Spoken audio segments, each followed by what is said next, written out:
मेरा नाम है अंकुर अग्गेवादी। आज मैं जातीय वर्ग में जो वैमनस्यता हमारे समाज में फैली हुई है उस मार्मिक विषयों पर चर्चा करने आया हूँ।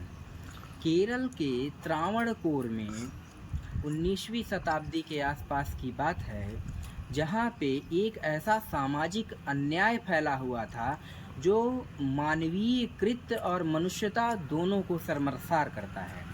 इस शर्मसार का जो मेन कारण था वो कारण था महिलाओं को अपने स्तन ढकने की आज़ादी नहीं थी। निम्न जातियों में एझावा, नादर जातियां थीं जिनकी महिलाओं को स्तन ढकने का अधिकार नहीं था। ऐसे ही ऊपरी जातियां जो थी वो नायर और ब्राह्मण की हुआ करती थी। खास बात और रोचक बात जो मुझे यहाँ पे प्रभावित करती है वह बात यह है कि जो उच्च कोटि की ब्राह्मण महिलाएं भी थीं उन्हें केवल अपने घर में स्तन ढकने का अधिकार था। सामाजिक दृष्टिकोण से बाहरी जगहों पर उन्हें भी अपने स्तन ढकने के अधिकार नहीं थे। तो चेरथला में एक ऐसी घटना घटती है। नांगेली नाम की एक महिला ने त्रस्त आकर सामाजिक कुरीतियाँ, सामाजिक बहिष्कार, इन सारी चीज़ों से परेशान होकर उसने अपने स्तन काट कर वहाँ के अधिकारियों को भेंट कर दिया, जिस वजह से उसकी मृत्यु हो गई।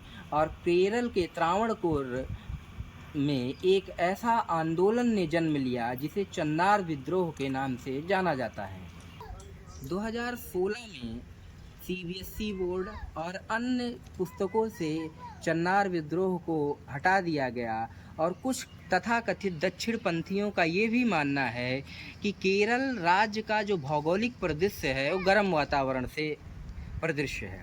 लेकिन आज के समाज के हिसाब से या 19वीं सदी के समाज के हिसाब से यह कितनी बड़ी अमानवीय घटना थी, जिसमें व्यक्ति को अपने शरीर के अंगों को ढकने के लिए भी टैक्स पे करना पड़ता रहा हो।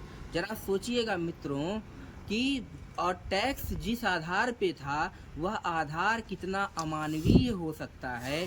उसका एक उदाहरण है कि जिस महिला के जितने बड़े ब्रेस्ट होंगे, स्तन होंगे, उस आधार पर उसको टैक्स देना पड़ता था, कर देना पड़ता था।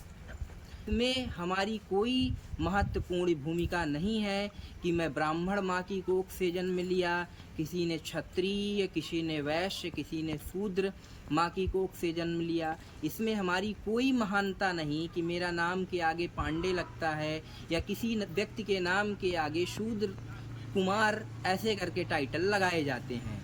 यह एक जैविक प्रक्रिया है, यह एक जीवंत प्रक्रिया है जिससे मनुष्यत्व की उत्पत्ति होती है। इसमें ना तो मेरा कोई योगदान रहा, ना मेरे माता पिता का ऐसा कोई योगदान था कि वह मुझे ही अपने पुत्रवत के रूप में स्वीकार करेंगे।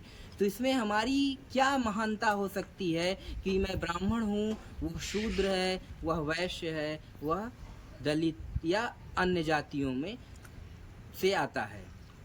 आपका जो कर्तव्य है वो मनुष्यत्व का कर्तव्य होना चाहिए। हम मनुष्यत्व को आज तक जान नहीं पाए हैं। हम बात करते हैं जातीयता की। जातीयता के लिए मैं पार्ट 2 जल्द लाने वाला हूँ। नमस्कार।